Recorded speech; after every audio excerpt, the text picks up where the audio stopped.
मुलाकात लीधी खूब ज दयनीय हालत में लगभग 3-4 गामनी लगभग 1000 થી 1500 एकड़ जमीन में घना समय थी पानी भरायेलुं छे अने वर्षोथी आ पानी भराई रह्युं छे।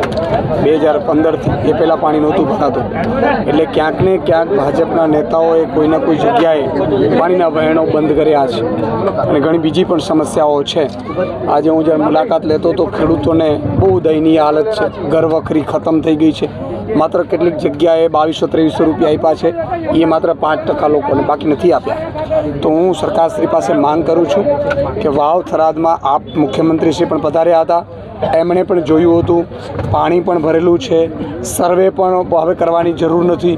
ઘણા સમયથી આ પાણી ભરાયેલા રહે છે, તો હેક્ટર દીઠ આમાં તો મને લાગે છે, કારણ કે ત્રણ પાકમાં પાણી ભરાઈ રહે છે, એટલે 1.5 લાખ રૂપિયો હેક્ટર દીઠ જમા કરી દે।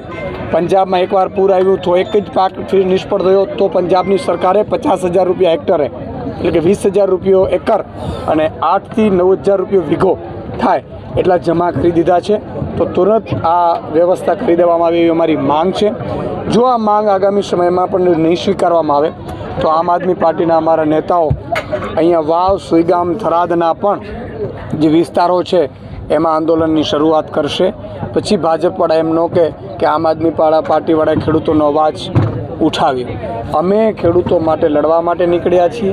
अमे गरीबो, वंचितो, शोषितो, गरीब खेडूतो अने मजूरनी सरकार बनाववा निकळ्या छीए अने आ उद्योगपतिनी सरकारने काढवा माटे गुजरातनी जनतानो पण साथ मांगी रह्यो छे। साहेब, केवी लोकोनी वेदना छे आ परिस्थिति केवुं लागे? आजे हूँ सवारथी आ विस्तारमां छुं। लोको खूब पीड़ाई रह्या छे। केटलाकने तो 2-3, 4 वर्षथी बेंकनी लोन भरी नथी शकी, कारण के खेतरमां पाणी ज भरेलुं छे तो उपज नहीं आती, तो बेंकનું लोन क्यांथी भरवानी। तो सरकारश्री पासे ई पण मांग करूँ छूँ कि जेटला पण आ विस्ताરના ખેડૂતો છે જ્યાં પાણી ભરાય છે એની તાત્કાલિક ધોરણે વ્યાજ સહિત મૂડી માફ કરી દેવામાં આવે અને લોકો ખૂબ પીડાઈ રહ્યા છે। મારે હાથ જોડીને સરકારને વિનંતી કરું છું કે આમાં રાજનીતિ નથી કરવી।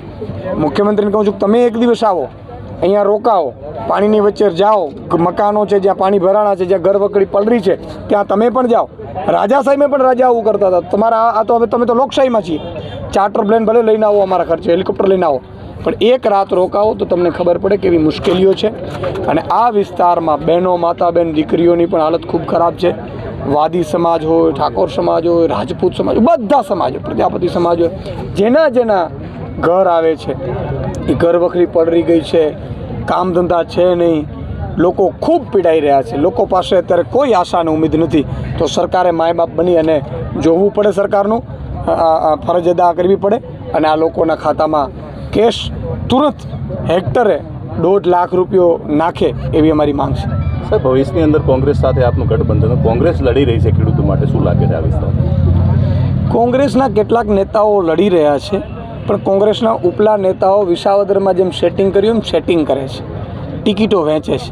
મારે કોંગ્રેસના તમામ હદના કાર્યકર્તાઓ, સારા નેતાઓ અને ભાજપના હદના કાર્યકર્તાઓ જે વાજપેયી સરકારની ભાજપમાં ઈચ્છિત હતા, અત્યારે આ ભાજપ ભ્રષ્ટાચારીની લૂંટારી છે, તો તમામ હદના કાર્યકર્તાઓને વિનંતી કરું છું કે સમય આવી ગયો છે, ગોઠવાઈ જાઓ।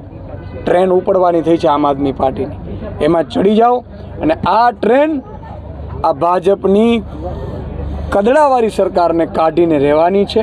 એના માટે તમામ સમાજ, તમામ જ્ઞાતિ, તમામ લોકો, 7 કરોડ જનતાએ નક્કી કરી લીધું છે। તો સારા લોકો છે એ આપણી ટ્રેનમાં આવી જાય એવી હું એમને અપીલ કરું છું।